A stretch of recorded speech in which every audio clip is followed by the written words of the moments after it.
जय बद्री विशाल, जय बद्री विशाल, जय बद्री विशाल, जय बाबा केदार, जय बाबा केदार, जय बाबा केदार। उत्तराखंड के गवर्नर गुरमीत सिंह जी, यहां के लोकप्रिय मृदुभाषी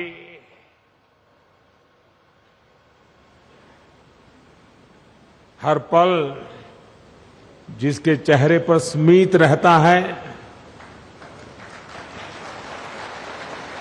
ऐसे हमारे पुष्कर सिंह धामी जी,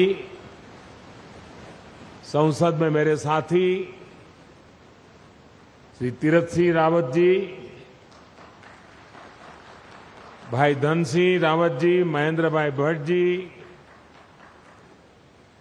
अन्य सभी महानुभाव और मेरे प्यारे भाई और बहनों, आज बाबा केदार और बद्री विशाल जी के दर्शन करके, उनके आशीर्वाद प्राप्त करके जीवन धन्य हो गया, मन प्रसन्न हो गया। और ये पल मेरे लिए चिरंजीव हो गए।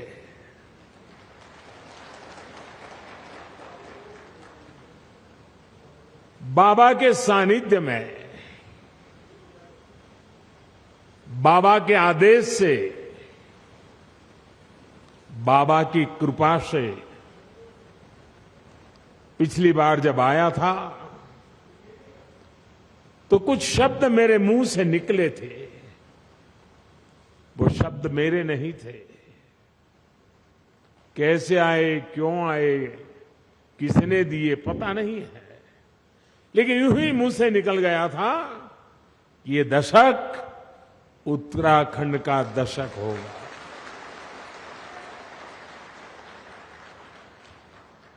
और मुझे पक्का विश्वास है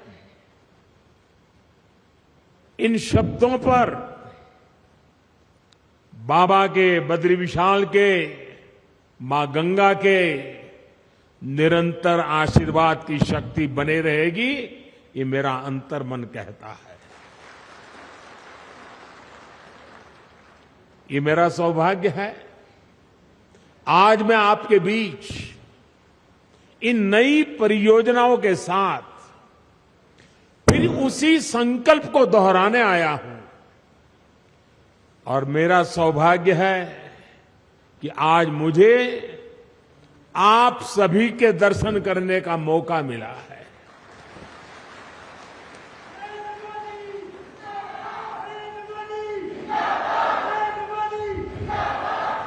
माणा गांव भारत के अंतिम गांव के रूप में जाना जाता है, लेकिन जैसे हमारे मुख्यमंत्री जी ने इच्छा प्रकट की, अब तो मेरे लिए भी सीमा पर बसा हर गांव देश का पहला गांव ही है।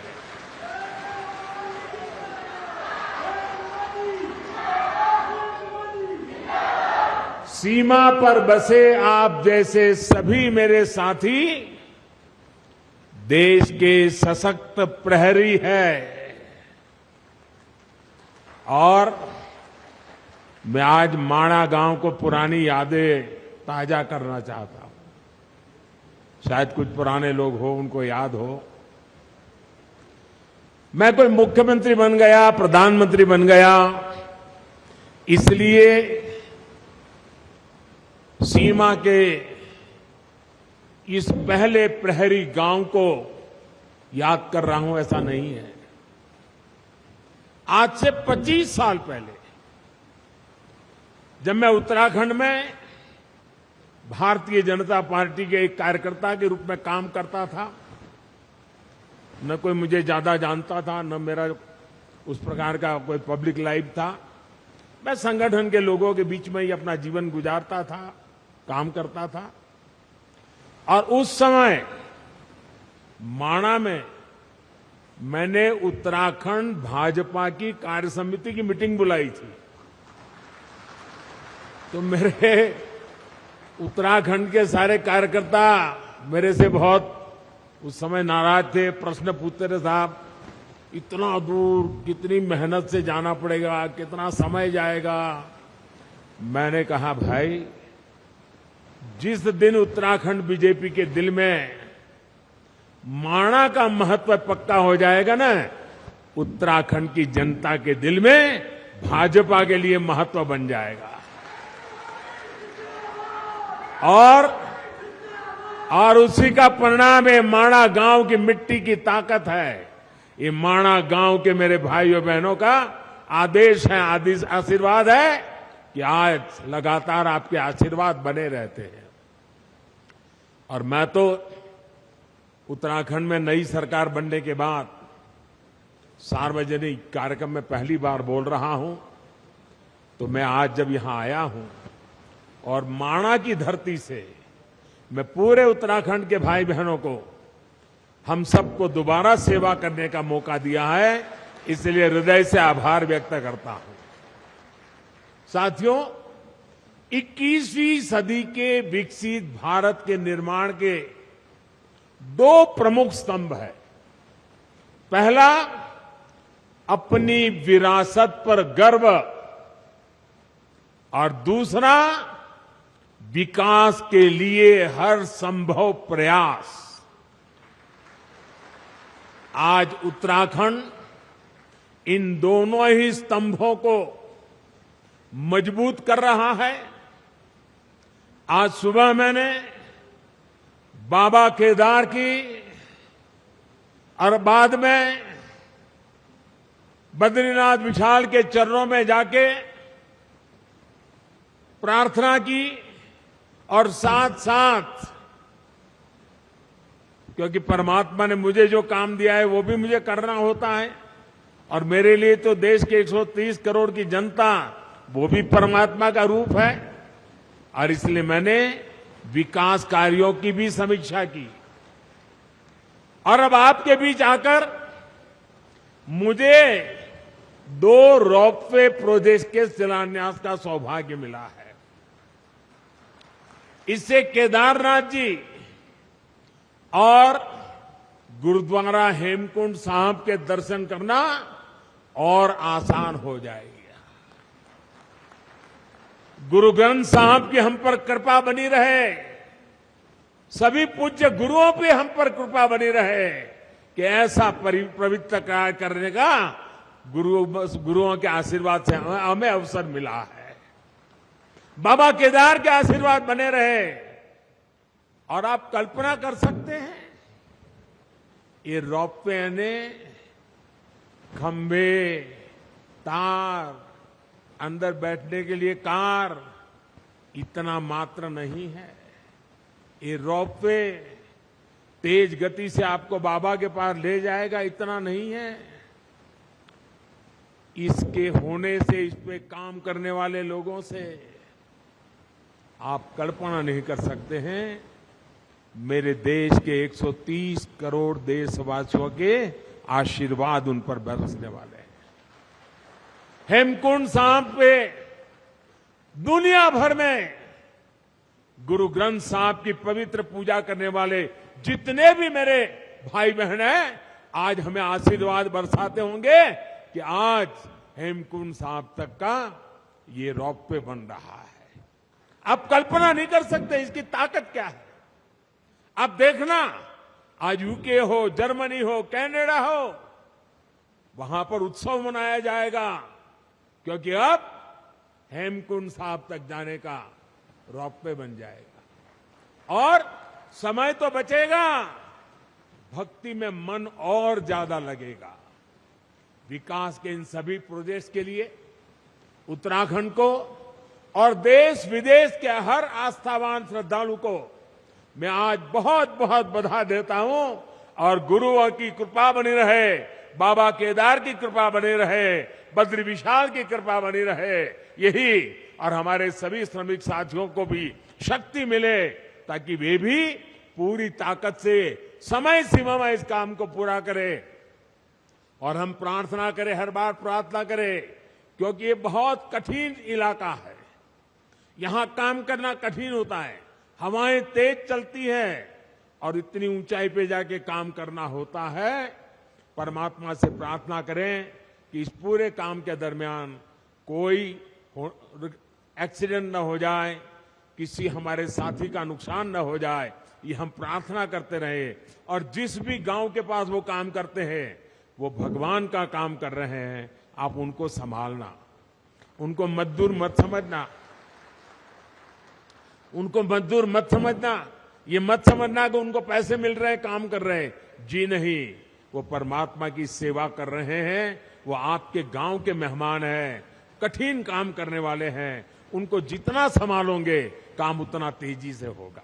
करोगे ना? इनको संभालोगे ना? अपने संतानों की तरह संभालोगे, अपने भाई बहन की तरह संभालोगे।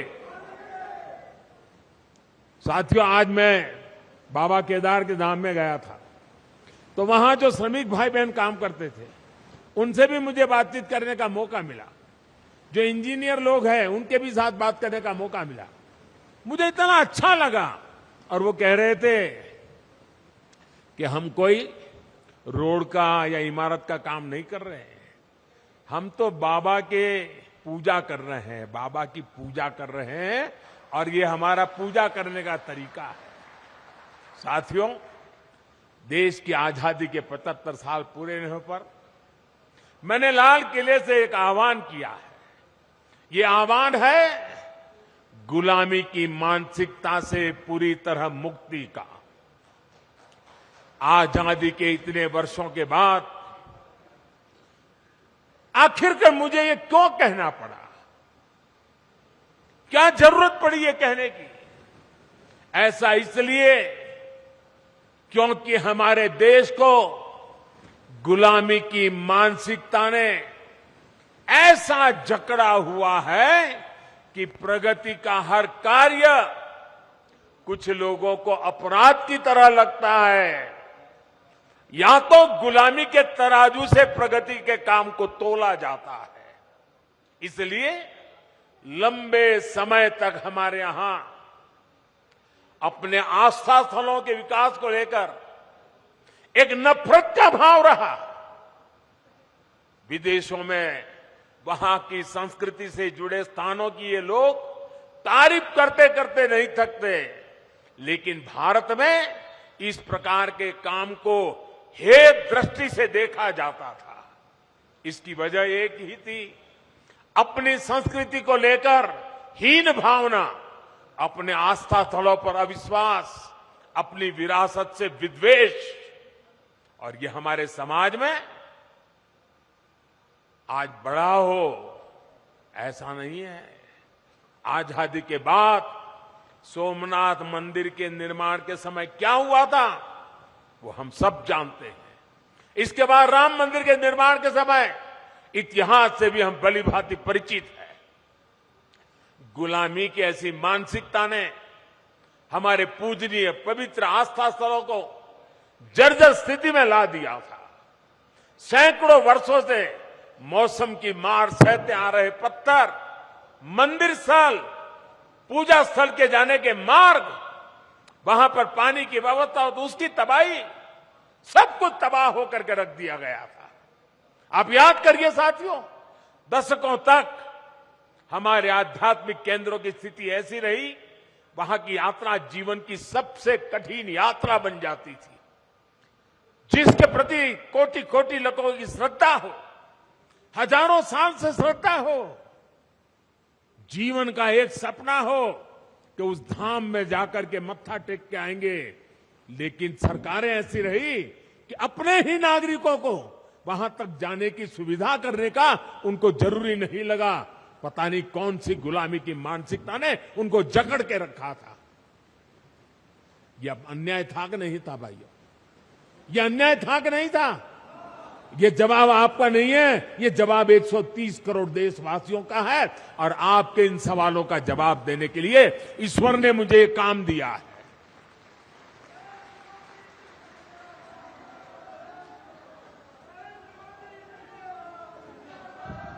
भाइयों बहनों, इस उपेक्षा में लाखों करोड़ों जन भावनाओं के अपमान का भाव छिपा था। इसके पीछे पिछली सरकारों का निहित स्वार्थ था। लेकिन भाइयों और बहनों, ये लोग हजारों वर्ष पुरानी हमारी संस्कृति की शक्ति को समझ नहीं पाए। वो ये भूल गए कि आस्था के केंद्र सिर्फ एक ढांचा नहीं, बल्कि हमारे लिए ये प्राण शक्ति है, प्राण वायु की तरह है। वो हमारे लिए ऐसे शक्तिपुंज है जो कठिन से कठिन परिस्थितियों में भी हमें जीवंत बनाए रखते हैं। उनकी गौर उपेक्षा के बावजूद ना तो हमारे आध्यात्मिक केंद्रों का महत्व कम हुआ, ना ही उन्हें लेकर हमारे समर्पण भाव में कोई कमी आई। और आज देखिए, काशी, उज्जैन, अयोध्या, अनगिनत ऐसे श्रद्धा के केंद्र अपने गौरव को पुनः प्राप्त कर रहे हैं। केदारनाथ, बद्रीनाथ, हेमकुंड साहब, वे भी श्रद्धा को संभालते हुए आधुनिकता से उसकी सुविधाओं से जोड़ा जा रहा है। अयोध्या में इतना भव्य राम मंदिर बन रहा है। गुजरात के पावागढ़ में मां कालिका के मंदिर से लेकर देवी विंध्याचल के कॉरिडोर तक भारत अपने सांस्कृतिक उत्थान का आह्वान कर रहा है। आस्था के इन केंद्रों तक पहुंचना अब हर श्रद्धालु के लिए सुगम और सरल हो रहा है। और जो व्यवस्थाएं विकसित हो रही है, वो हमारे बड़े बुजुर्गों के लिए तो सुविधा है, लेकिन मुझे विश्वास है मेरे देश की नई पीढ़ी 12, 15, 18, 20, 22 साल के नौजवान बेटे बेटियां, उनके लिए भी ये श्रद्धा का आकर्षण का केंद्र बनेंगे। वो हमारी नीति होनी चाहिए। अब हमारे दिव्यांग साथी भी इन स्थानों पर जाकर दर्शन कर रहे हैं। मुझे याद है, मैंने जब गिरनार में रोपवे बनाया, 80-80 साल के माता पिता ऐसे बुजुर्ग लोग वहां आने के बाद मुझे चिट्ठी लिखते थे कि कभी सोचा नहीं था कि गिरनार पर्वत पे जाकर के तीर्थ क्षेत्रों की हम पूजा दर्शन कर पाएंगे। आज वो इतने आशीर्वाद दे रहे हैं। एक रोपवे बनाया। साथियों, इस ताकत को कई लोग पहचान ही नहीं पाते। आज पूरा देश अपने आध्यात्मिक केंद्रों को लेकर गर्व के भाव से भर गया है। उत्तराखंड की ये देवभूमि स्वयं इस परिवर्तन की साक्षी बन रही है। डबल इंजन की सरकार बनने से पहले केदारनाथ में एक सीजन में ज्यादा से ज्यादा 5 लाख श्रद्धालु आया करते थे। अब इस सीजन में ये संख्या मुझे बता रहे हैं 45 लाख। अब देखिए साथियों, आस्था और आध्यात्म के स्थलों के इस पुनर्निर्माण का एक और पक्ष है जिसकी उतनी चर्चा नहीं हो पाती है। ये पक्ष है पहाड़ के लोगों की ईज ऑफ लिविंग का, पहाड़ के युवाओं को रोजगार का। जब पहाड़ पर रेल, रोड और रोप पे पहुंचते हैं तो अपने साथ रोजगार लेकर के आते हैं। जब पहाड़ पर रेल और रोड और रोप पे पहुंचते हैं तो ये पहाड़ का जीवन भी जानदार, शानदार और अधिक आसान बना देते हैं। ये सुविधाएं पहाड़ पर टूरिज्म भी बढ़ाती हैं, ट्रांसपोर्टेशन भी आसान करती है। अब तो हमारी सरकार ड्रोन को भी पहाड़ों पर सामान के ट्रांसपोर्ट का प्रमुख साधन बनाने पर काम कर रही है। क्योंकि आजकल ड्रोन आते हैं 20 किलो, 25 किलो, 50 किलो तक सामान उठा करके तेज गति से दूसरी जगह पे उतार देते हैं। हम उसको लाना चाहते हैं, क्योंकि आपके यहां जो फल सब्जी पैदा होती है वो ताजा ताजा बड़े शहरों में पहुंचे, ताकि आपको ज्यादा कमाई हो। और मैं आज हिंदुस्तान के सीमा पर देश की रक्षा कर रहे गांववासियों के बीच आया हूं। तब अभी मैं, आप जो हमारी माताएं बहनें, सेल्फ हेल्प ग्रुप की बहनें जो उत्पादन पैदा करती है, जो मसाला, वो पहाड़ी नमक, ये सारी चीजें मैं देख रहा था। और पैकेजिंग वगैरह में बस सचमुच में मेरा मन बड़ा प्रसन्न कर गया जी। माताओं बहनों को प्रणाम करता हूं, क्या बढ़िया काम किया आपने। लेकिन मैं यहां से, हिंदुस्तान भर से जो प्रवासी आते हैं, जो यात्री आते हैं, जो एडवेंचर के लिए आते हैं, जो श्रद्धा के लिए, किसी भी तरीके से क्यों ना आते हो, एक जीवन में व्रत बनाइए कि आप यात्रा में जितना खर्चा करते हैं, ट्रैवलिंग का खर्चा करते होंगे, खाने के पीछे खर्चा करते होंगे, बड़ी होटल में रहने के लिए खर्चा करते होंगे, आप मन में एक व्रत बनाइए। मैं सभी 130 करोड़ देशवासियों को हिंदुस्तान के उस गांव से बता रहा हूं जो चीन के सीमा पर, भारत का ये सीमा पर रखवाली करने वाले गांव के बीच से बोल रहा हूं। मैं उनकी तरफ से बोल रहा हूं, आप जहां भी जाएं यात्रा करने के लिए, इस कठिन क्षेत्र में आए, या पुरी चले जाएं, या कन्याकुमारी चले जाएं, या सोमनाथ, कहीं पर भी जाए, एक संकल्प कीजिए। जैसे मैं वोकल फॉर लोकल की बात करता हूं ना, मैं आज एक और संकल्प के लिए प्रार्थना करता हूं। और देशवासियों को प्रार्थना करना है तो मेरा हक बनता है जी। मैं आदेश तो नहीं दे सकता हूं, प्रार्थना तो कर सकता हूं। मैं प्रार्थना करता हूं, आप जितना खर्चा करते हैं तय कीजिए, कम से कम 5%, जो टोटल खर्चा आपका यात्रा का होगा उसमें 5%, अगर 100 रुपया खर्चा करते हो तो 5 रुपया, उस इलाके में जो कुछ भी स्थानीय उत्पाद है, स्थानीय लोग जो बनाते हैं, आप उसको जरूर खरीदिए। आपके घर में है तो दूसरा लेके जाइए, किसी को भेंट दे दीजिए, लेकिन वहां से जरूर लेके जाइए। आपको मैं विश्वास दिलाता हूं भाइयों बहनों, इन सारे क्षेत्रों में इतनी रोजी रोटी मिल जाएगी। अभी मुझे माताएं बहनें कह रही थी कि इस बार यात्री इतने आए, मैंने कहा कितनी बिक्री हुई, तो जरा पहले तो शर्मा गए बताते बताते। मैंने कहा नहीं बताइए बताइए। फिर उन्होंने कहा 2.5 लाख रुपए का बिक गया इस बार। उनको इतना संतोष था।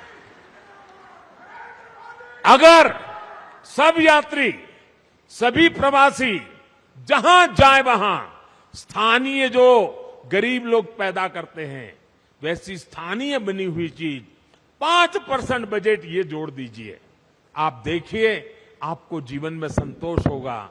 और घर में रखेंगे, बच्चों को बताएंगे कि देखिए हमने उस साल जब उत्तराखंड गए थे ना, ये तस्वीर तो तुझे अच्छी लगती है, उस तस्वीर के पीछे तो हमने 20 रुपया खर्च किया है, लेकिन ये जो छोटी चीज दिखती है ना, वहां की एक बूढ़ी मां बना रही थी, मैं उससे लेकर के आया था। आपको आनंद होगा, आपको संतोष होगा। इसलिए मैं आज यहां से पूरे देश को प्रार्थना कर रहा हूं, मेरे प्यारे भाइयों बहनों, पहाड़ के लोगों की पहली पहचान यही होती है कि वो बहुत मेहनती होते हैं। उन्हें उनके साहस, उनकी जुझारू प्रवृत्ति के लिए जाना जाता है। वो प्रकृति के प्रति शिकायत नहीं करते हैं, संकटों के बीच जीना सीख लेते हैं जी। लेकिन साहब, पहले की सरकारों के समय पहाड़ों के लोगों के सामर्थ्य को उनके खिलाफ ही इस्तेमाल किया गया। दशकों तक सरकारें ये सोचकर पहाड़ की उपेक्षा करती रही, वो मेहनतकश लोग हैं, पहाड़ जैसा उनका हौसला है, अरे उनकी तो ताकत इतनी है, उनको तो कुछ जरूरत नहीं, चल जाएगा। ये उनकी ताकत के साथ अन्याय था। उनकी ताकत है, इसका मतलब ये तो नहीं है कि उनको ऐसे ही रहने दिया जाए। उनको भी तो सुविधा चाहिए। मुश्किल हालातों में पहाड़ के लोगों को मदद मिलनी चाहिए। जब सुविधाएं पहुंचाने की बात हो, जब सरकारी योजनाओं का लाभ पहुंचाने की बात हो, तो पहाड़ के लोगों का नंबर सबसे बाद में आता था। इस सोच के साथ देश कैसे आगे बढ़ता? पहाड़ के लोगों के साथ हो रहे इस अन्याय को मुझे समाप्त करना ही था। इसलिए पहले जिस इलाकों को देश की सीमाओं का अंत मानकर नजरअंदाज किया जाता था, हमने वहां से समृद्धि का आरंभ मानकर काम शुरू किया है। पहले देश का आखिरी गांव जानकर जिसकी उपेक्षा की जाती थी, हमने वहां के लोगों को अपेक्षाओं पर फोकस पर करके काम करना शुरू किया है। पहले देश के विकास में जिनका योगदान को महत्व नहीं दिया गया, हमने उन्हीं को साथ लेकर प्रगति के महान लक्ष्यों की ओर बढ़ने का संकल्प किया है। हमने पहाड़ की उन चुनौतियों का हल निकालने की कोशिश की है, जिससे जूझने में वहां के लोगों की बड़ी ऊर्जा व्यर्थ हो जाए, वो हमें मंजूर नहीं है। हमने हर गांव तक बिजली पहुंचाने का अभियान चलाया, जिसका बहुत बड़ा लाभ मेरे पहाड़ के भाई और बहनों को मिला। मुझे यहां गांव की सरपंच एक बहन से मिलना हुआ। मैं पूछ रहा था शौचालय बन गए? अरे बोले साहब बन गए। मैंने कहा पानी पहुंच रहा है? बोले पाइप लग रही है। इतनी चेहरे पर खुशी थी, अपने गांव में काम होने का आनंद था। उनके सरपंच महिला थी, बड़े गर्व से मुझे बता रही थी। हमने हर घर जल का अभियान चलाया, जिसकी वजह से आज उत्तराखंड के 65% से ज्यादा घरों में पाइप से पानी पहुंच चुका है। हमने हर पंचायत को ऑप्टिकल फाइबर से जोड़ने का अभियान चलाया, जिसकी वजह से उत्तराखंड के कोने कोने में आज डिजिटल कनेक्टिविटी पहुंच रही। मैं आज देख रहा था, इनके वे भी ऑनलाइन पैसे ले रहे थे, डिजिटल फिनटेक। मैं जरा हमारे पार्लियामेंट में कुछ बुद्धिमान लोग बैठते हैं, उनको बताना चाहता हूं कि मणा आई है, मणा। ये मेरे माणा में देखिए 8वीं कक्षा भरी हुई मेरी मां बहने डिजिटल पेमेंट ले रही है। पेटीएम ऐसा लिखा हुआ है, क्यूआर कोड लगाया है अपने माल के सामने। ये ताकत मेरे देश की मुझे माणा गांव के लोगों के पास देख करके और गर्व हो रहा है। हमने गांवों में हेल्थ और वेलनेस सेंटर खोलने का अभियान चलाया, जिसकी वजह से आज गांव के पास चिकित्सा की सुविधा पहुंच रही है। इन अभियानों का बहुत बड़ा लाभ हमारी माताओं, बहनों, बेटियों को हुआ है। एक संवेदनशील सरकार, गरीबों का दुख दर्द समझने वाली सरकार कैसे काम करती है, यह आज देश के हर कोने में लोग अनुभव कर रहे हैं। कोरोना के इस काल में जब वैक्सीन लगवाने की बारी आई, अगर पहले की सरकारें होती तो शायद अभी तक वैक्सीन यहां तक ना आता, लेकिन ये मोदी है।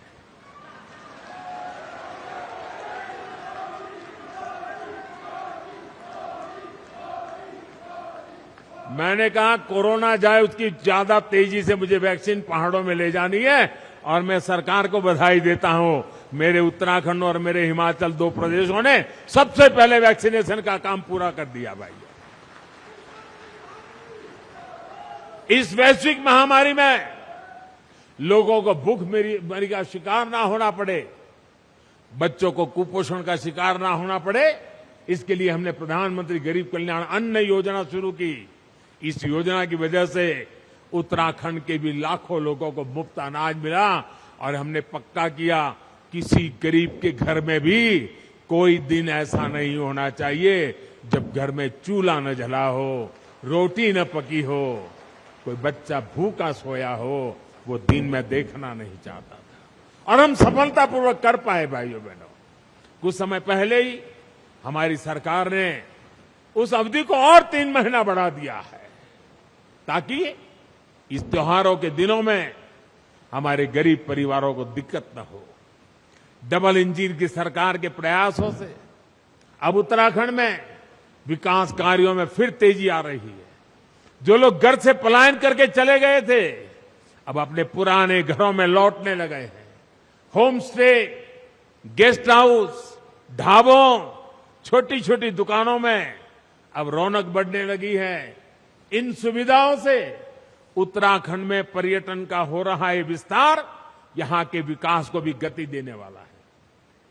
मुझे खुशी है कि डबल इंजन की सरकार यहां के युवाओं को होम स्टे की सुविधा बढ़ाने के लिए, युवाओं के स्किल डेवलपमेंट के लिए निरंतर आर्थिक मदद दे रही है।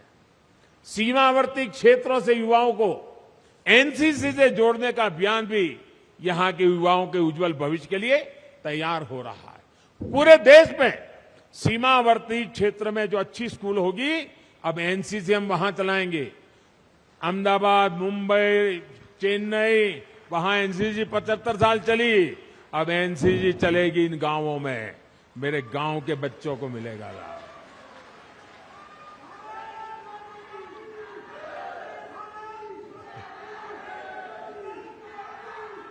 साथियों, हमारे पहाड़ के लोगों की सबसे बड़ी चुनौती रहती है कनेक्टिविटी। कनेक्टिविटी ना हो तो पहाड़ पर जीवन वाकई पहाड़ जैसा हो जाता है। हमारी डबल इंजन की सरकार इस चुनौती का भी समाधान कर रही है। आज उत्तराखंड को मल्टी मॉडल कनेक्टिविटी प्रदान करने के लिए हर साधन पर काम किया जा रहा है। हिमालय की हरी भरी पहाड़ियां पर रेलगाड़ी की आवाज उत्तराखंड के विकास की एक नई गाथा लिखेगी। देहरादून एयरपोर्ट भी अब नए अवतार में सेवा दे रहा है। अभी मैं हिमाचल प्रदेश गया था, वहां मैंने वंदे भारत ट्रेन शुरू की और मुझे कईयों ने बताया कि हमारे यहां 2-2 पीढ़ी पहले की जो उम्र के लोग हैं, ऐसे गांवों में और गांव में लोग हैं जिन्होंने अभी तक रेल नहीं देखी है, और आप हमारे हिमाचल में वंदे भारत ट्रेन ले आए। वंदे भारत ट्रेन तो अभी तो एक स्टेशन पहुंची है, लेकिन पूरे हिमाचल और पहाड़ के लोगों के लिए बहुत बड़ा तोहफा है। वो दिन मैं उत्तराखंड में भी देखना चाहता हूं भाई। आज चाहे हिमाचल से उत्तराखंड आना जाना हो या फिर दिल्ली और यूपी से उत्तराखंड आना जाना, 4 लेन हाईवे और एक्सप्रेसवे जल्दी आपका स्वागत करने वाले हैं। 4 धाम ऑल वेदर रोड उत्तराखंड के लोगों के साथ साथ पर्यटकों और श्रद्धालुओं को एक नया एहसास दे रहे हैं। अब हर कोई पर्यटक जो दूसरे राज्यों से उत्तराखंड आ रहा है, वो यहां से यात्रा का अद्भुत अनुभव लेकर जाता है। दिल्ली देहरादून इकोनॉमिक कॉरिडोर से दिल्ली देहरादून की दूरी तो कम होगी, इससे उत्तराखंड के उद्योगों को भी बढ़ावा मिलेगा। भाई और बहनों, आधुनिक कनेक्टिविटी राष्ट्र रक्षा की भी गारंटी होती है। इसलिए बीते 8 सालों से हम इस दिशा में एक के बाद एक कदम उठा रहे हैं। कुछ साल पहले हमने कनेक्टिविटी की 2 बड़ी योजनाएं शुरू की थी, एक भारतमाला, दूसरी सागरमाला। भारतमाला के तहत देश के सीमावर्ती क्षेत्रों को बेहतरीन और चौड़े हाईवे से जोड़ा जा रहा है। सागरमाला से अपने सागर तटों की कनेक्टिविटी को सशक्त किया जा रहा है। बीते 8 वर्षों में जम्मू कश्मीर से लेकर अरुणाचल प्रदेश तक बॉर्डर कनेक्टिविटी का भी अभूतपूर्व विस्तार हमने किया है। 2014 के बाद से बॉर्डर रोड ऑर्गेनाइजेशन ने करीब करीब 7,000 किलोमीटर नई सड़कें का निर्माण किया है, सैकड़ों पुल नए बनाए हैं, बहुत सी महत्वपूर्ण टनल्स को भी पूरा काम किया है। एक समय था जब बॉर्डर किनारे सड़क बनाने के लिए भी दिल्ली से मंजूरी लेनी जरूरत पड़ती थी। हमने न सिर्फ इस बाध्यता को समाप्त किया, बल्कि बॉर्डर किनारे अच्छी सड़कें बनाने पर, तेजी से सड़कें बनाने पर जोर दे दिया। अब पहाड़ी राज्यों की कनेक्टिविटी को और बेहतर बनाने के लिए हमने विशेष तौर पर, जैसे सागरमाला है वैसे भारतमाला है, वैसे अब पर्वतमाला का काम आगे बढ़ने वाला है। इसके तहत उत्तराखंड और हिमाचल में रोपवे का एक बहुत बड़ा नेटवर्क बनना शुरू हो चुका है। हमारे यहां जब हम बॉर्डर की बात सुनते हैं तो यही मन में आता है कि वहां सिर्फ फौजी साथी होंगे, बाकी सब वीरान होगा। लेकिन इस धारणा को भी हमें बदलना है और धरातल भी इसको हमें बदल के रहना है। हमारे बॉर्डर के गांवों में चहल पहल बढ़नी चाहिए, वहां विकास जीवन का उत्सव बनना चाहिए, ये हम प्रयास कर रहे हैं। और हम तो कहते हैं जो कभी गांव छोड़ करके गए हैं उनको अपने गांव वापस लौटने का मन कर जाए, ऐसा मुझे जिंदा गांव खड़े करने हैं। और मैं कह रहा हूं ऐसा नहीं, मैं करके आया हूं। गुजरात के अंदर पाकिस्तान की सीमा पर आखिरी गांव है कच्छ के रेगिस्तान में धोरडो। आज धोरडो बहुत बड़ा टूरिस्ट सेंटर बना हुआ है। लाखों लोग हर साल आते हैं। वहां के लोगों के लिए करोड़ों रुपए का व्यापार होता है। आखिरी गांव को जिंदा कर दिया, उसके कारण पूरा इलाका जिंदा हो गया।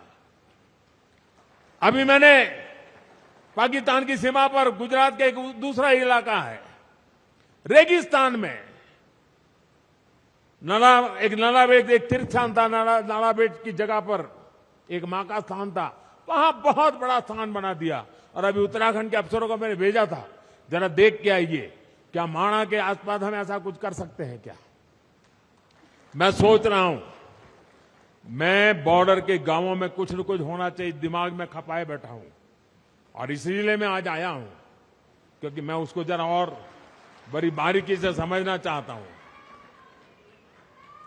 और यहां माणा से माणा पास तक जो सड़क बनेगी, उससे मुझे पक्का विश्वास है टूरिस्टों को आने जाने के लिए एक बड़ा नया युग शुरू हो जाएगा। लोग अब बद्री विशाल से वापस नहीं जाएंगे जब तक माणा पास नहीं जाते, वापस नहीं जाएंगे। वो स्थिति मैं पैदा करके रखूंगा भाई। इसी प्रकार जोशीमठ से मलारी सड़क के चौड़ीकरण के सामान्य लोगों के साथ ही हमारे फौजियों के लिए भी बॉर्डर तक पहुंचना बहुत आसान होगा। भाई और बहनों, हमारे पहाड़ी राज्यों की चुनौतियां भी एक जैसी है। विकास की आकांक्षाएं भी बहुत प्रबल है। विशेष रूप से उत्तराखंड और हिमाचल तो भूगोल और परंपरा के हिसाब से भी एक दूसरे से कई मामलों में जुड़े हुए हैं। एक गढ़वाल है और उत्तरकाशी के देहरादून के उस तरफ आपके शिमला और सिरमौर आ गए। जौनसार और सिरमौर के गिरिपार में तो अंतर करना भी कोई बहुत मुश्किल होता है। मैं तो अभी हिमाचल के अनेक क्षेत्रों में जाकर आया हूं। वहां उत्तराखंड की बहुत चर्चा है। हिमाचल वाले कह रहे हैं कि जिस प्रकार उत्तराखंड ने तेज विकास के लिए, धरोहरों, आस्था के स्थानों को विकास के लिए, बॉर्डर और पहाड़ी क्षेत्रों की सुविधा बढ़ाने के लिए डबल इंजन के सरकार को दोबारा ले आए हैं, वही मंत्र हिमाचल को भी प्रेरणा दे रहा है। मैं उत्तराखंड को फिर विश्वास दिलाता हूं कि आपकी आशा व आकांक्षाओं को पूरा करने के लिए हमारी मेहनत कभी कम नहीं होगी। मैं बाबा केदार और बद्री विशाल से इस जन विश्वास पर खरा उतरने का आशीर्वाद मांगने भी यहां आया हूं। एक बार फिर विकास के लिए, विकास की परियोजनाओं के लिए मैं आप सबको बहुत बहुत बधाई देता हूं। और इतनी बड़ी तादाद में आप आशीर्वाद देने आए, माताएं बहनें आई। शायद आज घर में कोई नहीं होगा, छोटा सा माणा आज पूरा यहां माहौल बदल दिया है। मैं कितना भाग्यवान हूं जब ये माताएं बहनें मुझे आशीर्वाद दी।